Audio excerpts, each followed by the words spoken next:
Salut tout le monde. Alors, bienvenue au podcast Sans Limite. On revient d'un programme de 3 courses qui a commencé en Italie, Monaco, Espagne. Ça a brassé dans la dernière fin de semaine de course. Donc, on est ici avec mon partner in crime, Kevin Darwish. On a eu un bonjour. gros week-end. Il y a eu... moi, j'ai participé à un événement Drive for Smile durant le week-end. C'était un week-end qui était exécrable au niveau de la température. Il y a eu la course de karting à l'Académie Tag Karting, la deuxième course de la Coupe de Montréal, exactement. Et puis, on parle aussi de... Il y a eu la première course de NASCAR qu'on a faite. Donc, on fait un recap de tout ça. Comment que ça a été? Moi, j'étais pas là, je voulais être là, mais trop de choses en même temps. Mais raconte. Fais-nous un quick recap. Je sais que tu l'as fait sur tes réseaux sociaux. On va faire ça vite, OK? Ouais. Donc, oui, c'est ça. On a fait la première course à Mosport. C'était, encore une fois, moi, je cours avec l'équipe de Teach Motorsport. On a présenté une nouvelle voiture avec des nouveaux commanditaires. Toujours, évidemment, la voiture Saint-Hubert. Mais cette année, elle arbore aussi les couleurs de UPS Store Canada. Il y a Impression Mirabel aussi, Bet GRW, Dry Shine. Et ce qui était cool, c'est que l'équipe a travaillé très fort durant l'hiver, puisque l'année passée, on a eu plein de problèmes de frein. Il y a eu un nouveau système de frein qui est rentré dans le décor. Puis, disons qu'on s'est fait prendre au dépourvu. Puis, je te dirais que ça pouvait pas être un week-end plus parfait que ça. Ça a super bien été en pratique. La voiture était vraiment vite. Qualification, je pense que j'étais sur un Monster Lap. Puis, je l'ai manqué un peu au 5A. Donc, on a qualifié 3e, qui était une grande surprise parce qu'on était très proche. Je pense que c'était un 10e et demi. Puis avec ce que j'ai manqué, c'était sûr que c'était un vrai tour de qualif. Et la voiture était super bonne en course. On est parti 3e. On a tombé premier sur le premier tour. On a mené. C'était pas une voiture qui était dure à conduire. Je pense qu'on allait avoir une chance de fighter pour la victoire, mais on a eu un problème, malheureusement, on a eu un problème d'alternateur, puis la batterie s'est déchargée. Quand l'alternateur arrête de fonctionner, ça siphonne la batterie. Puis il a fallu changer la batterie 2 fois durant la course. Écoute, c'était... Donc, comme tu as dit, je l'ai mentionné sur les réseaux sociaux, j'étais plus déçu pour l'équipe de Teach Motorsport, les gars qui ont travaillé très fort, parce que quand tu pars un week-end de cette façon-là, à la fin, quand tu retournes à la maison, c'est un peu comme triste de voir la face des gars, surtout quand c'était comme, on l'avait à la portée de nos doigts pour avoir un bon week-end. Je ne vends jamais la peau de l'ours avant de l'avoir tué.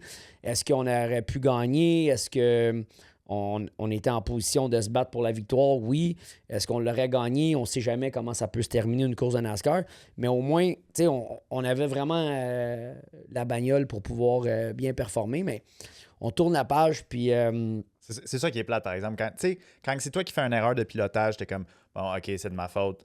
On va l'arranger ça la prochaine fois. Mais quand c'est une niaiserie comme ça, un alternateur, c'est comme... Ouais, c'est toujours ça. C'est comme, comme je le dis souvent, c'est quand c'est quelque chose que toi, t'as fait, puis tu fais ton auto-examen de conscience, c'est sûr que tu dis, OK, je le referai plus, tu tournes la page. Mais quand c'est quelque chose qui vraiment, là, que c'était hors de ton contrôle, puis ça arrive, c'est sûr que ça prend peut-être un 24 heures avant de passer au travers de ça, puis ça te trotte dans la tête parce que tu te dis, OK, c'était comme, on l'a échappé celle-là, elle nous a glissé entre les doigts. Mais écoute, on va se préparer pour la deuxième course. Tout le monde est pompé, on a une bonne équipe. Durant le mois de juin, le 19, 20, 21, je vais quitter aussi pour Atlantic Motorsport Park, qui va continuer la deuxième course en Super Production Challenge avec Jacques et puis la BMW. Donc, si on revient au week-end de course, je te dirais qu'en fin de semaine, c'est ce que j'ai dit depuis longtemps. Je l'ai dit l'année passée. On s'était ostinés, moi Jeffrey puis Pierre-Luc, parce que je disais que, puis tu sais, j'enlève rien à Max, là. Même d'ailleurs, je l'ai mentionné dans le premier podcast avec toi, que d'après moi, en ce moment, Max démontre plus son talent qu'il n'a jamais démontré dans le passé parce qu'il n'y a pas l'auto, mais ce qu'il fait avec cette voiture-là, c'est hallucinant. Et d'autant plus qu'on n'arrête pas de voir des pilotes qui rentrent chez Red Bull puis ils se font défaire, mais pas à peu près. Là, la liste est longue. Là, de Perez à Gasly, à Albon, à Tsunoda maintenant, à Lawson qui a fait juste les 2 premières courses de l'année. Il n'y a personne qui est capable de tenir tête à ce gars-là. C'est une machine.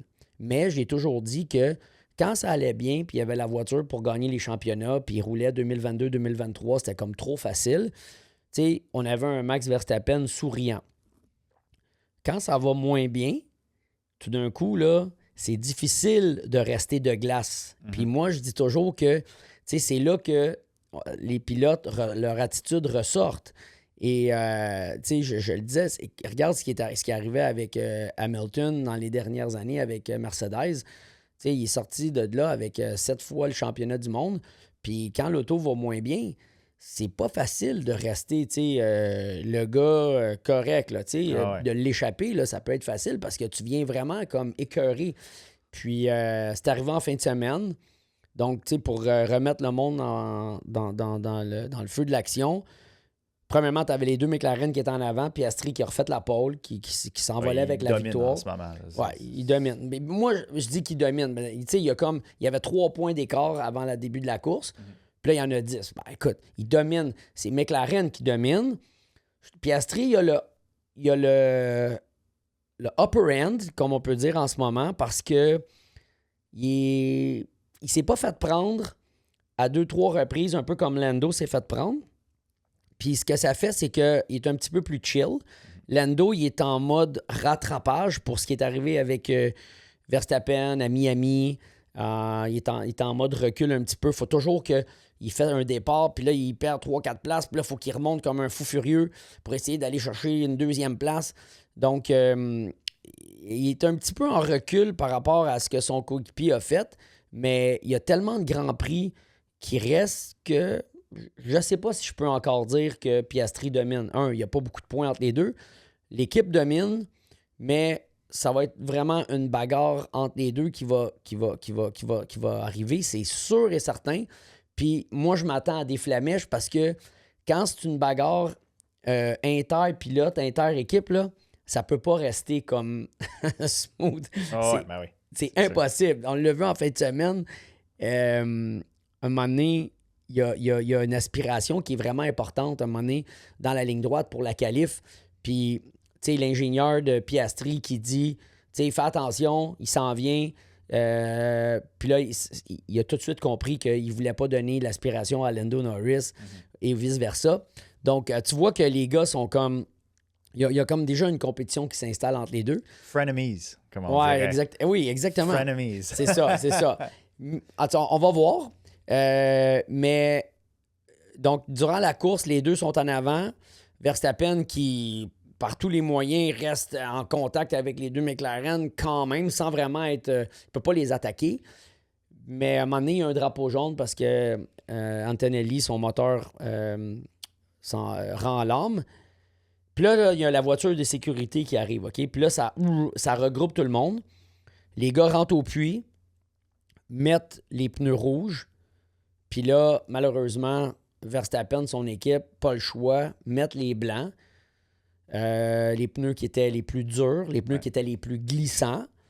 Et relance. Il est en 3e place. Il perd la voiture en sortant du dernier coin. Ouais, dans le straight, là, il a perdu solide. Là. Oh ouais, c'est un tank slapper, comme on appelle, OK? Il a perdu son momentum, en tout cas, parce qu'on l'a vu se faire rattraper assez rapidement. Là. Puis quick hands, là, je te dis. Là, le char, il était parti. Puis, encore une fois, il démontre encore son talent, puis c'est haut la main. Pas n'importe qui l'aurait peut-être rattrapé. Là. Moi, je pense que ça aurait été un tête au queue. Moi, c'est comme un... Il faisait de la drift. Là, comme, c'est ça. Ouais, comme toi, là, avec un F1, là, tu sais. Ouais. Fait que... puis là, ben Leclerc qui draft. Là, il la cote. Russell rentre à l'intérieur. Puis là, il y a un nouveau règlement qui dit que quand l'axe des roues avant est à la hauteur des miroirs, t'as gagné ta position. T'es correct d'être là, OK? Fait que si jamais tu causes quelque chose, ben ça sera pas la faute du gars qui est à l'intérieur parce que son l'axe à Russell était à la hauteur des miroirs de Max. Ouais. Max, lui, genre de gars qui veut jamais donner sa place, OK? Puis là, à ce moment-là, ce qui était correct pour lui, c'est qu'il y avait un grand échappatoire, il y avait comme un run-off avec une deuxième piste à la sortie du virage 1, puis il l'a pris. Fait que là, il sort de là, il a que perdu la troisième place envers Leclerc, mais là, il se retrouve quatrième, mais Russell, là, il est en arrière, là. Puis lui, Russell, lui, dans sa tête à lui, c'était son virage, puis c'était lui qui était là. Ah, c'est lui qui avait, comme tu dis, il était avec le miroir, avec le Puis devant. la seule raison pourquoi qu'il n'a pas perdu la place, parce qu'il est allé dans l'échappatoire. T'es d'accord avec moi? Il a coupé complètement la complètement. curve. OK, bon. Fait que là, son ingénieur arrive sur la radio puis dit « Max, donne la place à Russell. Ouais. » Puis Max, écoute, ça a pris 2 secondes, t'as entendu des bips parce qu'il était sur le cut-off, là, il voulait rien savoir. Ouais. Puis c'est plate quand tu te fais dire ça, je l'avoue, tu sais, ça doit pas être le fun. Puis toi, t'as ta vision à toi, tu sais, t'as ta perspective, puis là, t'as pas vu le replay. L'équipe, eux, ils voyaient mieux que toi. Ouais, c'est ça. Fait que là, c'est comme, ça prend comme une confiance aveugle, mais tu challenges tout le temps l'autorité, tu challenges tout le temps la décision des officiels, c'est un peu comme ça qui est. Fait que là, son ingénieur revient à la radio puis dit « Max, je te conseille, c'est un avis que je te donne, laisse passer Russell. » Et là, ce qui est arrivé, c'est que c'est vraiment fou parce que il l'invite à se faire passer par l'extérieur. Puis quand Russell rentre par l'extérieur, Max, potopoum, un coup de volant, puis il s'en va l'accoter dans le sidepod en voulant dire, tu sais, je suis choqué de où t'as mis tes roues dans le virage 1, puis je trouve que t'es rentré trop tight. Mais c'était même pas si pire que ça. ça. Non, mais même à ça, OK? Tu sais, faut se dire la vérité, là. T'es-tu en train de me faire à croire que Max Verstappen fait pas des moves? Ouais, c'est ce que j'allais dire. Lui, il aurait fait la même affaire, là. Écoute, là, sérieux, là. Tu sais, comment, à un certain moment donné, il faut quand même que tu acceptes. Tu sais, on l'avait vu... on l'avait vu au Red Bull Ring, avec Norris, les petits coups de volant, puis pas donner de place, puis toutes ces petites stratégies. On l'a vu au Mexique, amener Norris d'un quenouille à 2 fois dans des virages. À un moment donné, puis c'est d'ailleurs de toutes ces situations-là, on l'avait vu à Quota aussi, aux États-Unis, cette maudite histoire-là que quand tu arrives à l'Apex en premier, si tu sors le gars de route à l'extérieur, c'est correct, t'as le droit de faire ça. C'est que lui, il lâche tout le temps les freins avant de rentrer à l'Apex, puis il s'arrange d'être à l'Apex en premier, mais il est pas capable de faire le coin, là. Fait que, tu sais, s'il y a un mur de ciment, mais tu vas emmener le gars dans le mur de ciment. Si t'as de l'herbe, tu vas l'amener dans l'herbe. Fait qu'il y a eu ce maudit règlement-là qui dit que si le gars, à l'intérieur, il a ses roues au miroir, il a gagné la place, OK? Fait que tu veux aller à l'extérieur du virage, c'est à tes risques et périls.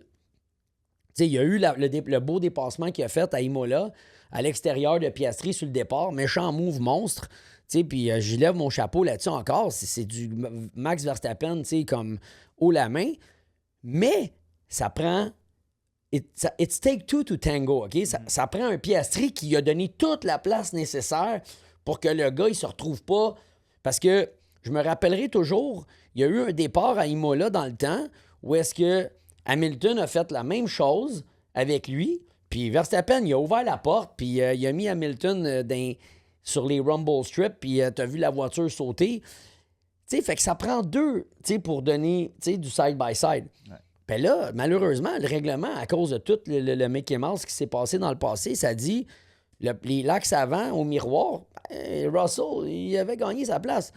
Fait que là, l'autre, il l'a échappé un peu, puis ça démontre un peu son attitude, puis tu peux pas vraiment utiliser une Formule 1 comme une arme, là. C'est quand même un char de course, tu roules à des vitesses, puis tu peux pas commencer à rentrer dans le monde, là. À un moment donné, ça va devenir quoi, là, tu penses-tu que c'est un move exprès? Tu penses oui, c'est involontaire, là. Arrêtez, là. Que le monde me dise qu'il a glissé du devant, là. Écoute, là, moi, je crois pas à ça. Moi, je suis d'accord que c'est entièrement de sa faute, mais je me demande... Tu sais, pourquoi qu'il l'a laissé aller, puis après ça, c'est quoi le message? Es-tu vraiment en train de me dire que tu penses que c'est comme une histoire que le char est allé là? Mais non, c'est lui qui l'a amené là. Ah, à 100%. OK, j'espère. Mais c'était quoi dans sa tête? il voulait-tu vraiment... Tu sais, y avait-tu pre-plan ça? Attends, je vais le faire attraper, moi, il est rentré dedans, tu sais, pour...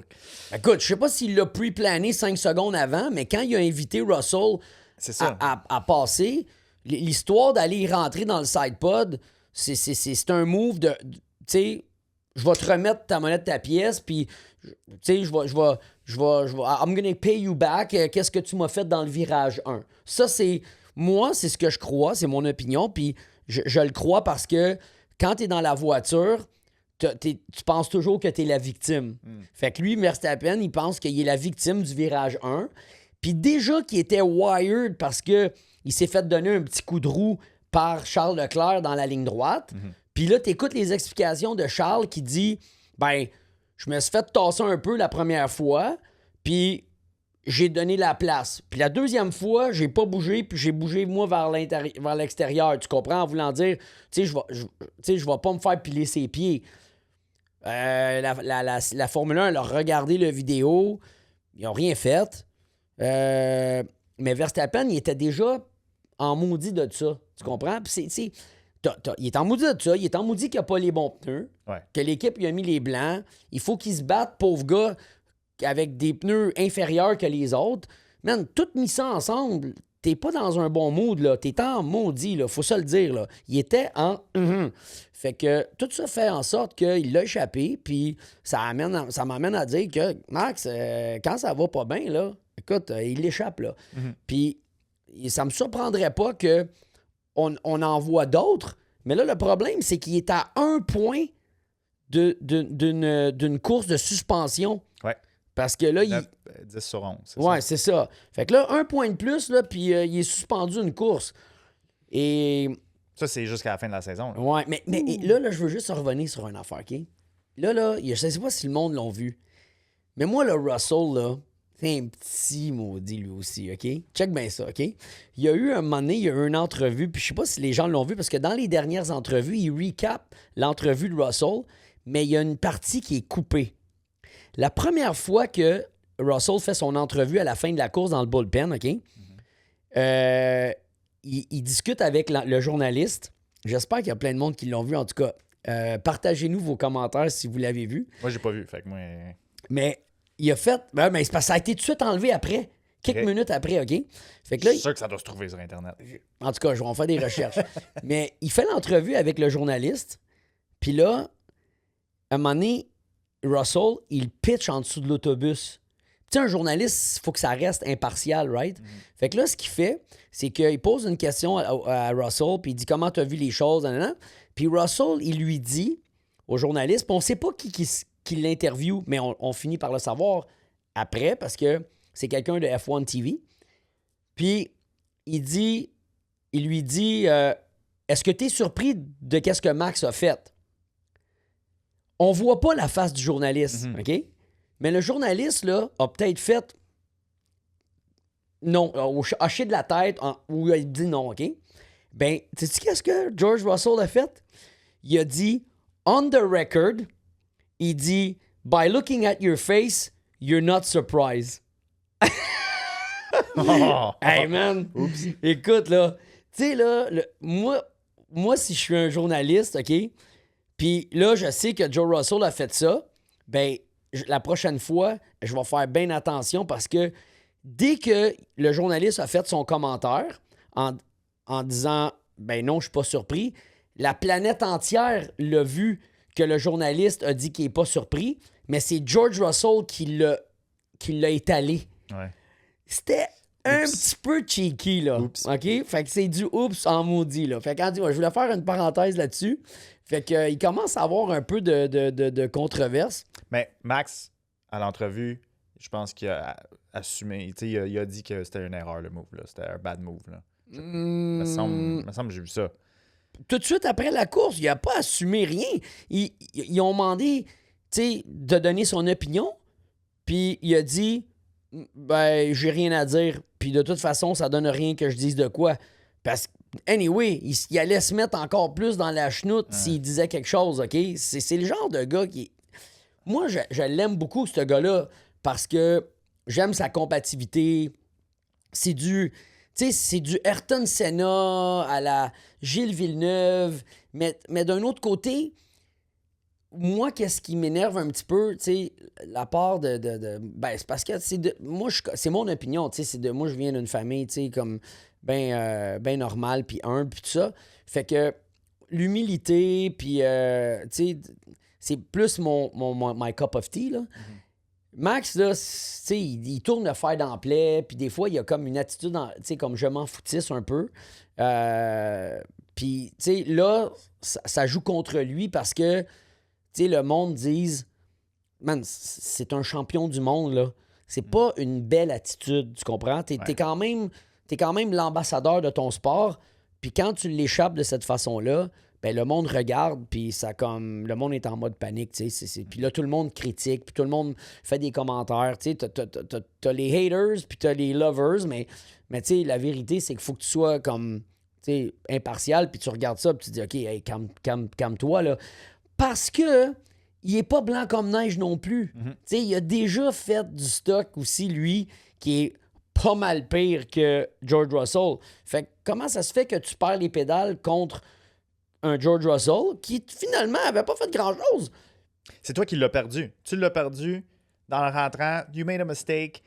Mais ça prouve que quand t'es mis à l'épreuve puis que t'es en désavantage, il y a l'équipe qui a fait peut-être une erreur de pneus, tu sais, c'est débattable. Il y avait plus de pneus, il n'y avait pas de choix. Quand t'avais la course, t'avais la 3e place lockée, le safety car t'a anéanti ça. T'as travaillé fort. T'es en train de te battre avec une voiture inférieure. Ben, ça prouve que il est comme vulnérable à ce niveau-là, tu comprends? He's human. Ben, human. Il regardera pas la tête froide. Tu sais, exemple, un Hamilton en ce moment, tu sais, qui vit les peines de l'enfer. Puis ça m'amène à te dire ça, mais écoute, j'ai fait une joke en fin de semaine. C'est la fête à mon père, en passant. Bonne fête, papa, encore. 77 ans. Et il travaillait à la fin de semaine de course de karting. Puis on y a amené, ma mère, elle y a amené un gâteau. Puis je me demandais, tu sais, il aime pas les cadeaux. C'est un homme très humble. Puis c'est un travaillant. Puis, tu sais, cette année, avec le tag e-karting, avec l'académie à Tremblant, tout ça, il nous aide beaucoup, beaucoup, beaucoup au niveau mécanique. Et je cherchais une idée de cadeau, OK? J'ai fait une joke. J'ai amené comme une Ferrari en Lego avec comme 1900 quelques pièces, là. Il dit, peut-être qu'en montant ça, tu vas trouver c'est quoi le problème de ce char-là. Mais, tu sais, les gars, j'ai fait une joke, mais c'est plate. Mais écoute, je suis un peu... Puis là, il y a la controverse comme quoi que Christian Horner, le team principal de Red Bull, qui se fait approcher pour aller runner Ferrari... Fait que, tu sais, si t'es Fred Vasseur, puis c'est toi qui roule Ferrari, puis t'entends ça, comme tout le monde l'a entendu, même si Christian Horner dit non, moi, je suis dédié à Red Bull, tu sais, c'est comme, qu'est-ce qui se passe, là? Tu sais, you're on a hot seat, là. Fait que... Tu l'as mentionné dans le dernier podcast, que là, les 3 fins de semaine là, de course back-à-back, là, c'est... Ben, on pensait tous qu'il allait avoir une des courses, puis oui, il y en a eu une. Il y a eu comme un brin d'espoir avec Monaco. Mais on ne sait pas pourquoi que Leclerc est vite à Monaco. Puis on ne sait pas aussi pourquoi que Hamilton était vite à Monaco. Mais si c'est une question que... Parce que ça fait comme l'année passée, Leclerc a gagné Monaco, mais souvent Leclerc marche en fusée à Monaco, OK? Mais là, il y avait aussi Hamilton qui marchait très bien à Monaco. Moi, je dis, si ton auto... à marche à Monaco, peut-être que c'est pas une bonne voiture pour les autres. Ça. Parce que Monaco, c'est l'opposé d'habitude. Non, mais c'est comme la piste où est-ce qu'il n'y en a pas d'autres comme ça. Ouais. Tu peux pas faire... Si les équipes de Formule 1 vont pas faire une voiture spécifiquement pour Monaco. Ils vont faire une voiture spécifiquement pour le plus grand nombre de circuits qui est ressemblant. Puis après ça, ils vont essayer d'être dans une fenêtre d'ajustement, puis ils vont jouer là-dedans. Puis quand ils vont arriver à Monaco, ils vont essayer de trouver un compromis. Ouais. C'est un compromis. C'est une course, là. Ouais. Puis c'est Mickey Mouse pas mal. Fait que là, ton auto, ça marche pas nulle part. OK? T'as de la misère. Puis, mais t'arrives à Monaco, puis là, tu sais, t'es comme... Tu brûles la ligue, là. Ben, je dis pas brûle la ligue, mais je veux dire, tu donnes du fil à retordre au McLaren, puis t'es à 5 millièmes d'être sa pole. Tu sais, je veux dire, il y a quelque chose. Puis le gars qui a de la misère à conduire la voiture sur d'autres circuits, à Monaco, il marche aussi. Fait que, il y a quelque chose. On sait pas c'est quoi, mais moi, je veux juste faire une parenthèse là-dessus.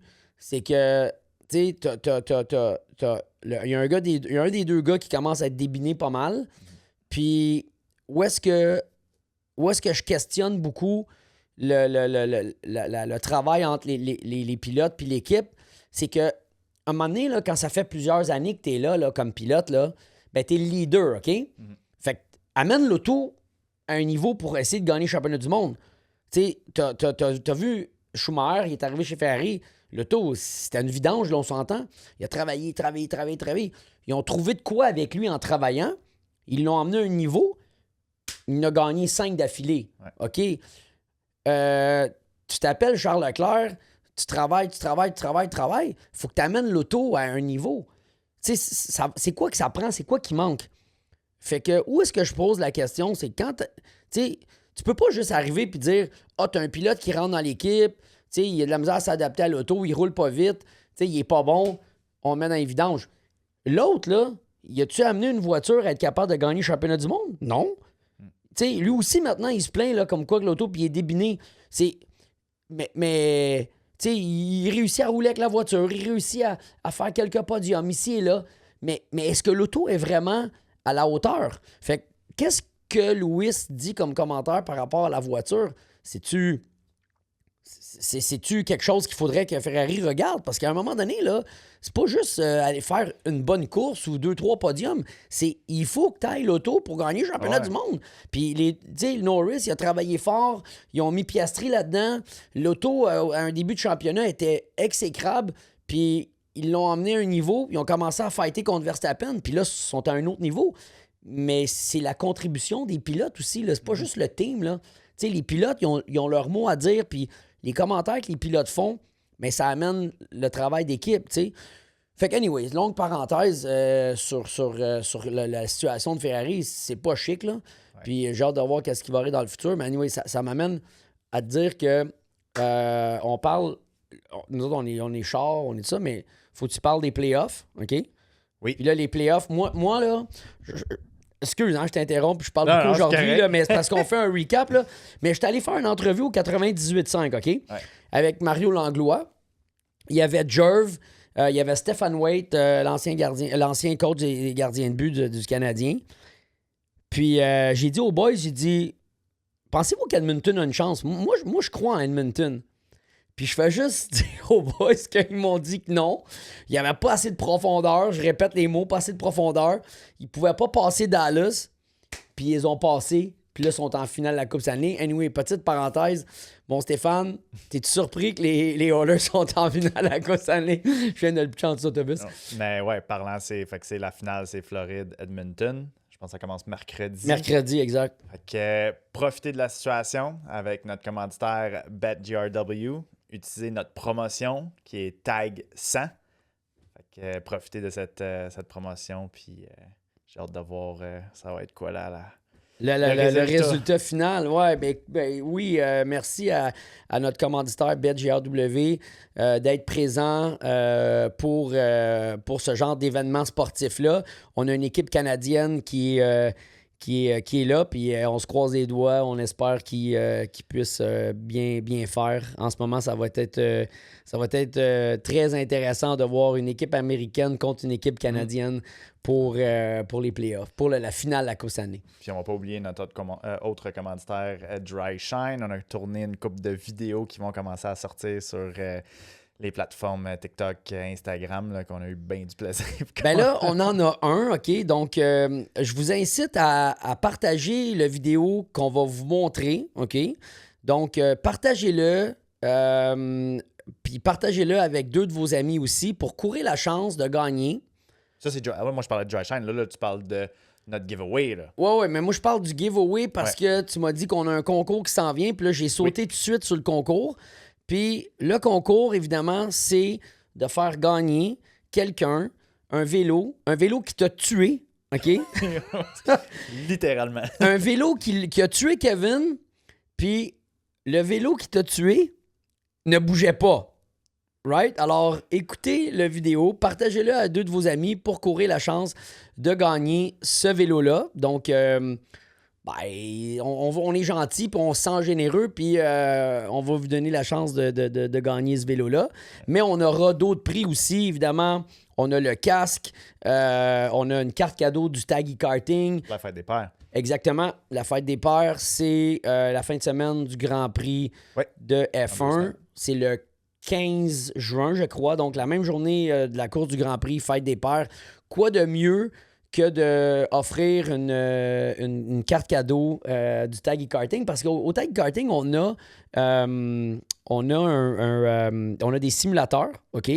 Puis, durant le week-end de la F1, quand les gens, s'ils ne sont pas capables d'aller à la F1, ils ne sont pas capables d'avoir des billets ou ils ne vont pas à la F1, on a des simulateurs, puis on load la piste du circuit Gilles Villeneuve sur des F1. Puis là, tu peux rouler dans la voiture de Lando Norris sur le circuit Gilles Villeneuve, puis venir visionner la course de Formule 1 là, pendant la journée de la fête des pères. Alors, on aura une carte cadeau aussi à faire tirer de Taggy Karting. Alors, suivez-nous sur les réseaux sociaux pour voir comment gagner tous ces prix-là. Puis, l'autre chose qu'on pourrait parler aussi, faire une parenthèse, on sort hors course, là, mais c'est la fin de semaine, la journée du Drive for Smile que c'est ça, j'ai je me demandais comment ça s'est passé, même s'il n'a pas fait beau. Là. Et, moi, cette fin de semaine-là, c'était la première ronde de DMCC, le Driftmania Canadian Championship, qui était à Sainte-Croix, qui a été cancellé à cause de la pluie. NASCAR a été cancellé à cause de la pluie. Ben là, des belles fins de semaine? T'es-tu en train de me dire qu'on n'a pas un bel été à date, là, je te crois? Là, moi, je regarde, on se débarrasse de toute la pluie au début, puis après ça, le restant de l'été, il va faire beau. Ouais, mais honnêtement, c'est pas la première fois que la course de Vallée-Jonction en NASCAR a été repoussée. Ah ouais? Ah, c'est déjà arrivé. Malheureusement, c'est toujours début juin ou fin mai que la course, elle est. Puis, il y a des moments là, de pluie. On sait que c'est le début de l'été. Pour nous, c'est des moments où est-ce qu'il peut y avoir de la grosse pluie. Puis, tu sais, c'est énormément de dépenses pour les équipes de NASCAR de s'en aller là-bas. Donc, éviter de faire déplacer tout le monde, puis ensuite d'avoir une course sur les ovales où quand il pleut, tu peux pas courir. C'était un bon call, je pense, de la série NASCAR. Drift, honnêtement, je pense que c'est une première fois qu'on reporte une ronde. De la drift, c'est rain or shine. C'est juste que faut y penser du côté des organisateurs. Quand ils mouillent, là, les estrades sont pas pleines. Fait que c'est une... Ils perdent beaucoup d'argent quand ils mouillent. Fait que là, cette fois-ci, je pense qu'ils annonçaient 65 mm de pluie là, samedi à Sainte-Croix. Fait que moi, je pense que c'était un bon call. Là. On va leur mettre une date, puis on se croise les doigts qu'il va faire beau à cette date-là. Là, puis, de toute façon, moi, je n'étais pas prêt. J'attends encore ma transmission. Moi, je m'en allais là en tant que spectateur. Mais là, on a vraiment hâte là, que ta voiture soit prête parce qu'il y a une couple de challenge qui s'en vient durant l'été, puis on est supposé faire des choses ensemble. Puis l'autre parenthèse que je voulais faire, parce que je sais que le temps file, puis on doit s'arrêter, c'est la fin de semaine du Indy 500.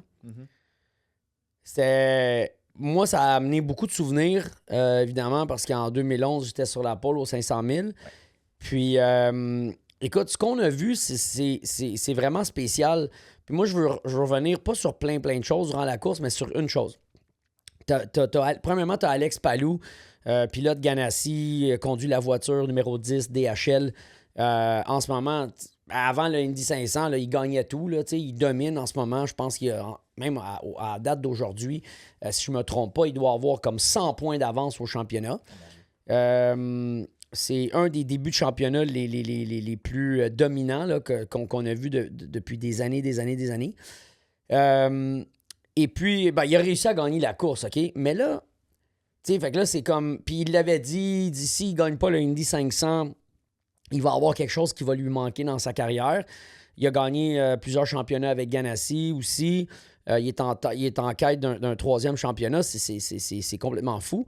Ce qu'il fait comme pilote. Puis, tu sais, faut pas oublier, il est quand même coéquipier avec Scott Dixon, là, Iceman, un très bon ami à moi. Puis, le gars, tu sais, il marche, là.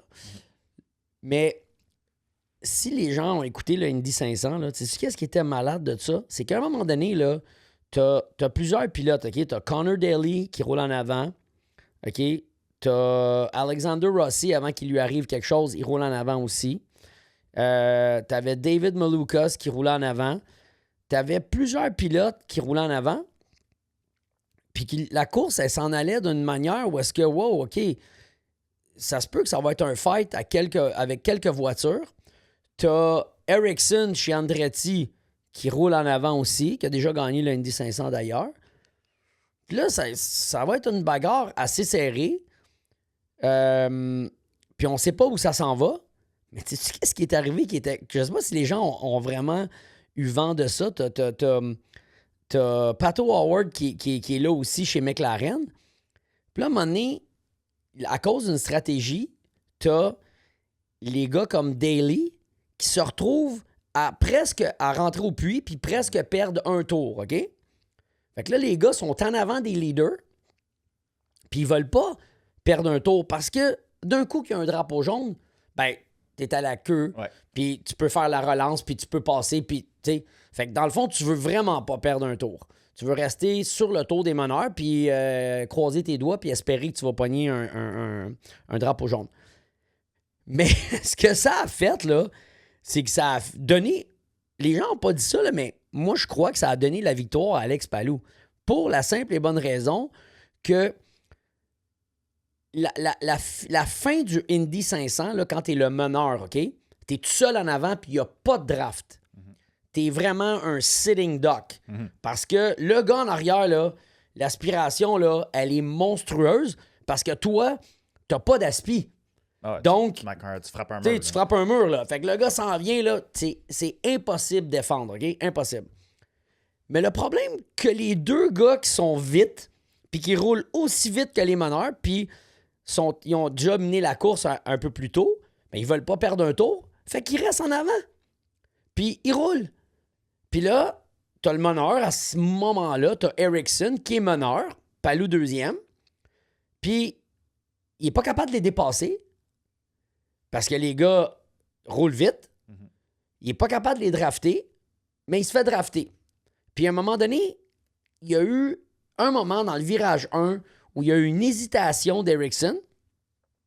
Palou est rentré à l'intérieur, puis il a pris sensiblement la tête de l'épreuve, mais il était la troisième voiture inline. 2 retardateurs, Palou puis Ericsson. Et la course s'est terminée de cette façon-là. Pourquoi? Ça, c'est mon humble avis encore une fois. C'est que là, Palou, là, lui, là, il frappe pas un mur. Il se fait aspirer par 2 voitures. Fait que le deuxième, là, il a plus la même chance de dire « Ah, je vais attendre au dernier tour, puis je vais prendre une méchante run monstrueuse, puis je vais le passer comme Newgarden a déjà fait dans le passé, comme Helio Castroneves a fait dans le passé. » Fait que là, qu'est-ce qui est arrivé, c'est que c'était l'accordéon, puis il n'y avait pas rien qui se passait. Les pneus commençaient à se dégrader, puis Ericsson n'a pas été capable de reprendre sa position. Puis, évidemment, là, il a comme un peu donné la victoire. Il y a du monde qui disent qu'il a choqué, mais je pense qu'il ne s'attendait pas à ce que le dépassement envers le gars contre qui il devait fighter pour la victoire allait être aussi difficile.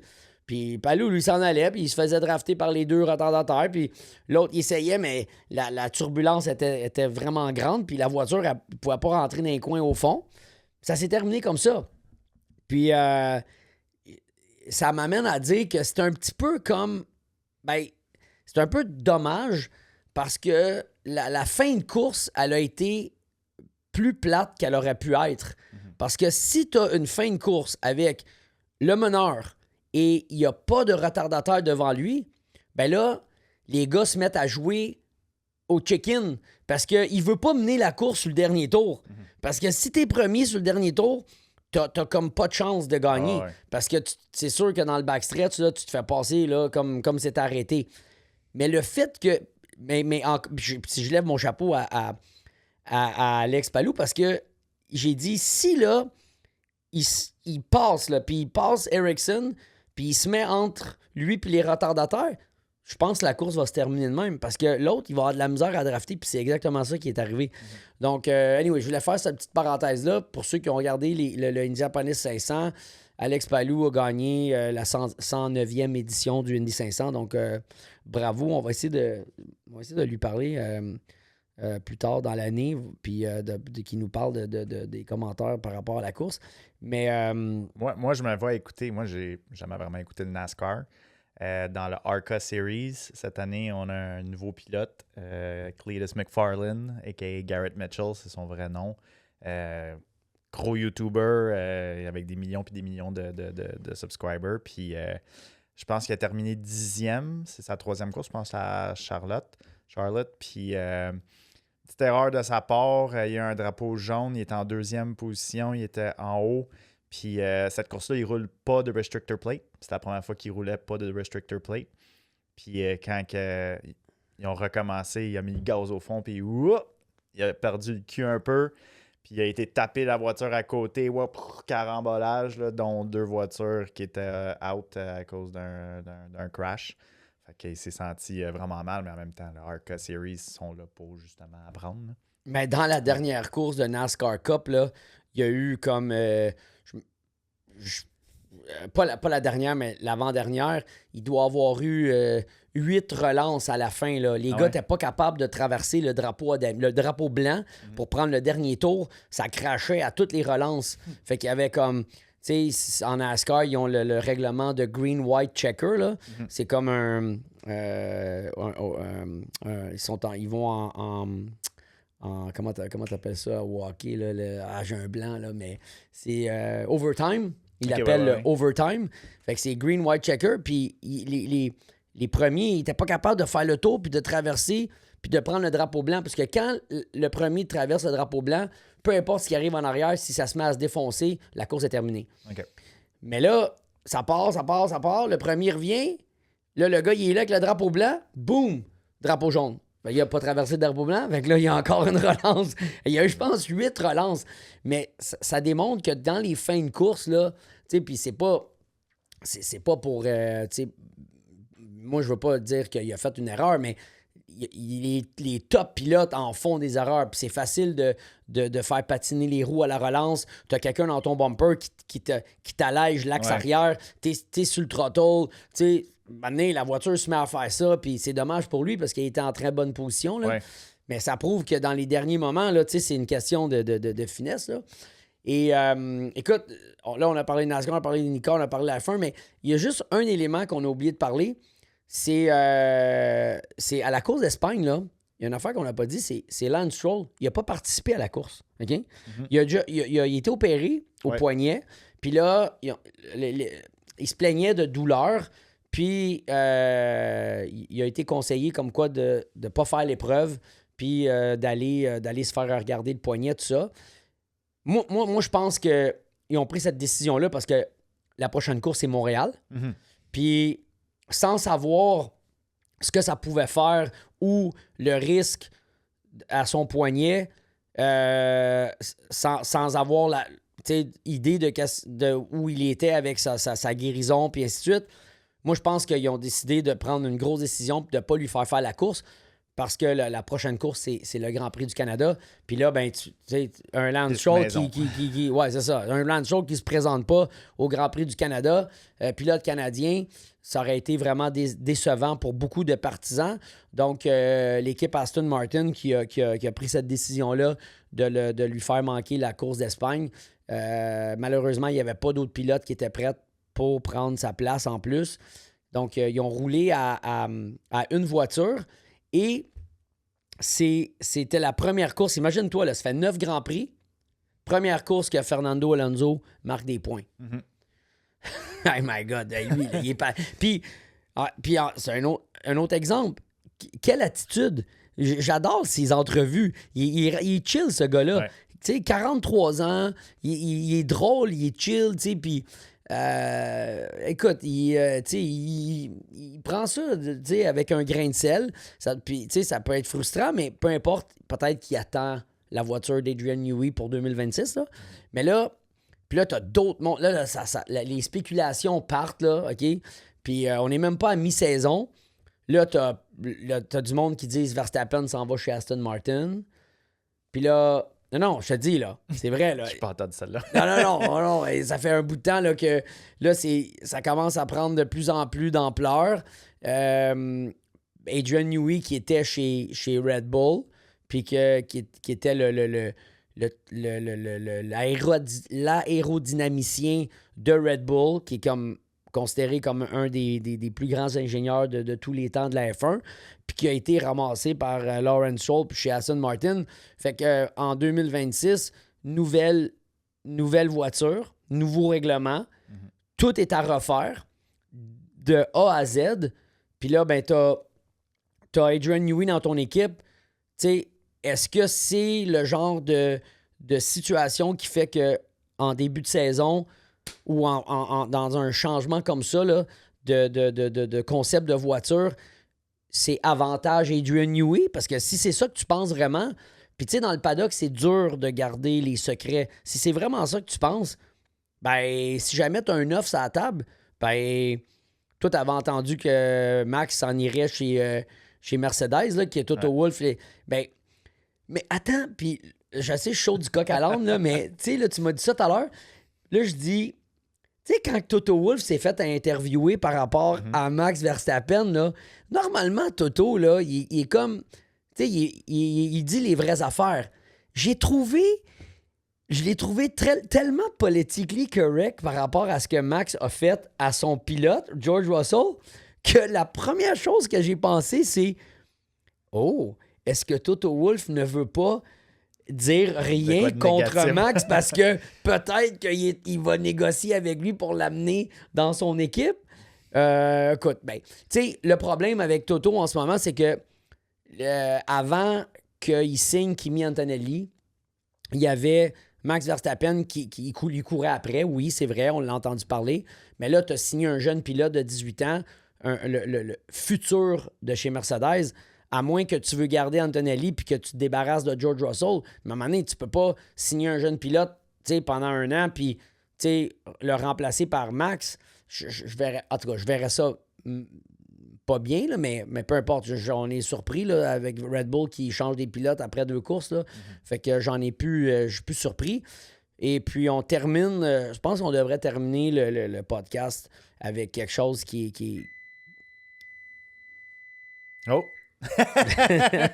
on s'est pogné un nouveau timer pour pas... c'est ça, c'est dépasser, puis un petit alarme. C'est notre alarme qui nous dit on termine le podcast.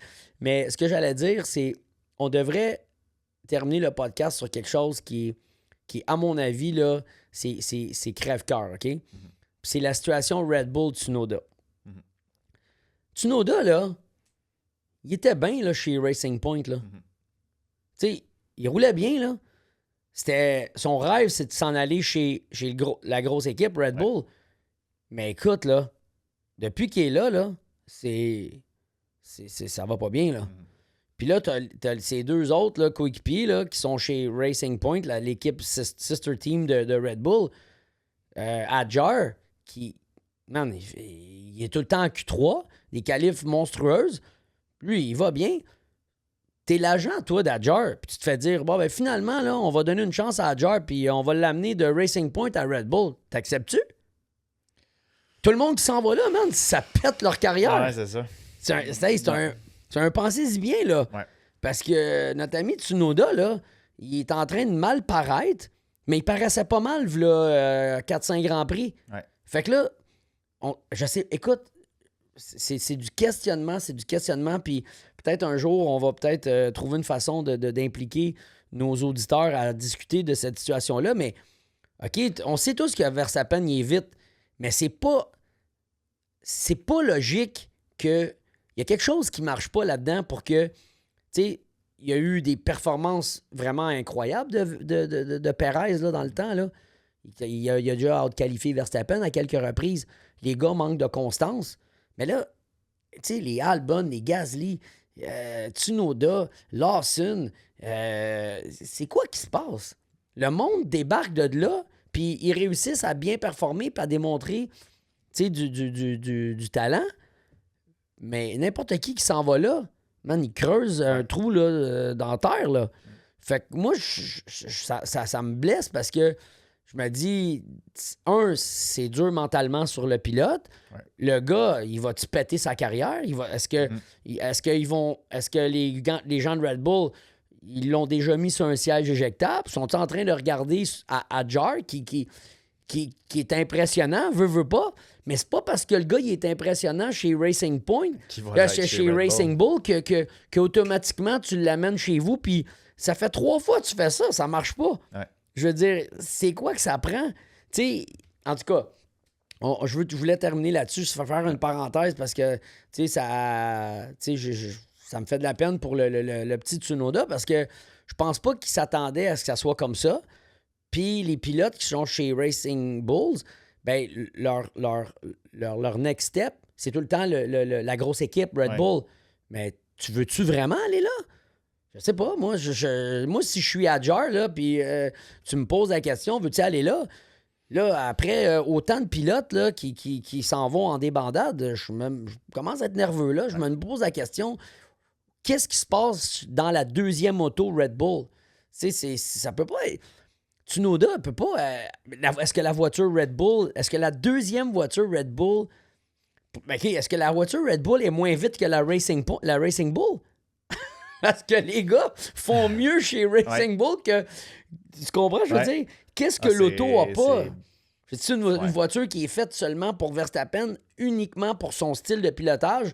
Elle est faite pour lui. N'importe qui s'en va là, il n'y en a pas un qui a le style à Max.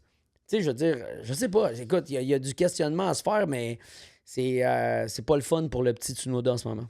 Mais tu as mentionné quelque chose, tu aimerais ça plus incorporer nos auditeurs. On peut. Fait que si jamais vous avez des questions, vous avez des commentaires, écrivez-les dans les commentaires en bas. Ouais, on va pouvoir répondre aux questions dans le prochain podcast. Qui me mène à dire... on l'a mentionné dans le dernier podcast, mais je vais le rementionner encore. Le prochain podcast, on a un invité spécial. Ça a été très amusant de discuter avec lui. Elvis Stoico, qui a été champion du monde 3 fois, médaillé olympique argent 2 fois, champion canadien 7 fois. Ça a été un... je ne sais pas si c'est champion du monde, mais en quoi? En karaté, en martial arts. Oui, mais champion du monde en patin artistique. Oui, excuse. Oui, patin artistique. Non, mais la connexion maintenant, c'est qu'il roule, il fait de la course. Oui, il fait de la course. Il roule dans la série Revolution. Justement, il était supposé d'avoir une course en fin de semaine aussi, mais il y a eu un bris de voiture, fait qu'ils ont dû se retirer. Mais il devrait être... Les gens peuvent aller voir, ceux qui sont curieux, aller le voir sur les réseaux sociaux. Là, ça ressemble à quoi une Revolution? C'est comme un Radical un peu. Oui, c'est ça. Ça ressemble qui roulent ensemble, je pense, les Radical puis les Revolution. Comme une voiture prototype un peu avec un gros halo là, sur la voiture. Mais un maniaque d'auto maintenant. Tu sais, c'est drôle à dire, mais le gars fait du patin artistique. Il a fait toute sa carrière dans le patin artistique, mais ça a tout le temps été un maniaque d'auto, puis on le sait pas. C'est ça qu'il disait. De moteur. Ouais. Puis on le savait pas. Ouais. Tu sais. Fait que les gens vont pouvoir rencontrer Elvis. C'est vraiment le fun. On a tellement discuté que justement c'est à cause de ça qu'on s'est pogné un timer parce que je pense qu'on a jasé pendant des heures. on a débordé on a débordé un peu avec lui, mais je vous le promets, ça va être vraiment intéressant de l'avoir avec nous. Donc au prochain rendez-vous. Merci à tous et on se voit au prochain podcast avec Elvis Stoico. Merci beaucoup.